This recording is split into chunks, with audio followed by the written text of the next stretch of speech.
Let's start with the hostage situation and this discussion about whether or not Israel was going to send the head of Mossad to Qatar. This is a tricky one because it's not clear whether what Hamas is interested in doing vis-a-vis further hostage negotiations. It may be actually clearer what at least some of the hardline ministers in the Israeli government are interested in doing. What's your sense of this?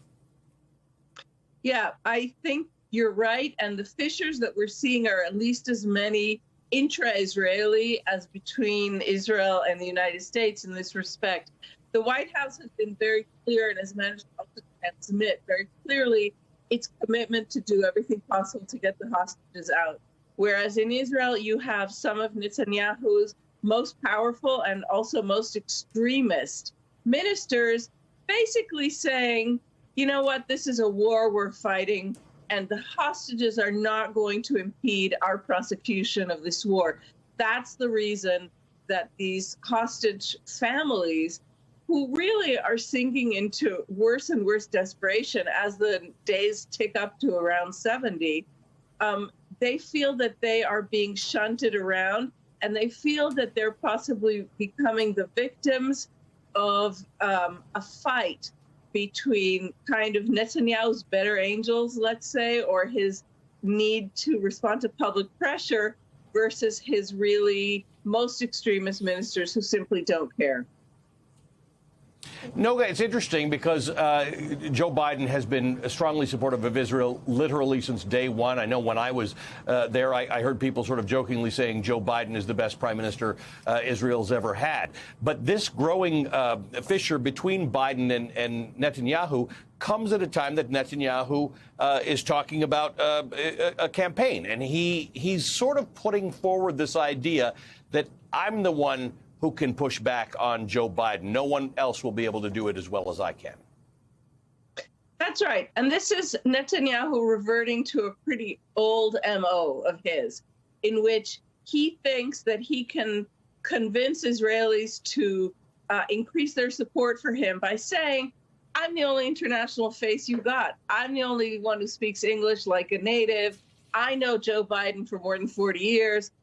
Let me handle this. It's unclear whether Israelis are going to fall for this again, the way they have fallen for it in the past. But what's interesting is that Israel is very much at war. The names of the dead on the Israeli side also are adding up every single day, both new names added to the tally of the people who were killed on the original day, October 7th, and hostages being killed in Gaza, and soldiers now being killed every single day in battle. And Israelis are really still deep in that reality, this post-October 7th reality of a terrible new world. Because Netanyahu has gotten up, dusted himself off, and he is happily now trying to run for an election that hasn't yet been called. But clearly, he feels pressure to kind of up his numbers from around 27%. Let's talk a little about that, because there are a lot of people who speculate that Netanyahu will not be able to hold on to his prime ministership after this war is settled, whenever that may be. Netanyahu is like a handful of other leaders in the world to whom holding office is a prevention mechanism from being prosecuted. What is Israeli society thinking about that? Because you and I have been talking for the last year in which Israeli society was very frustrated with Netanyahu and that type of behavior.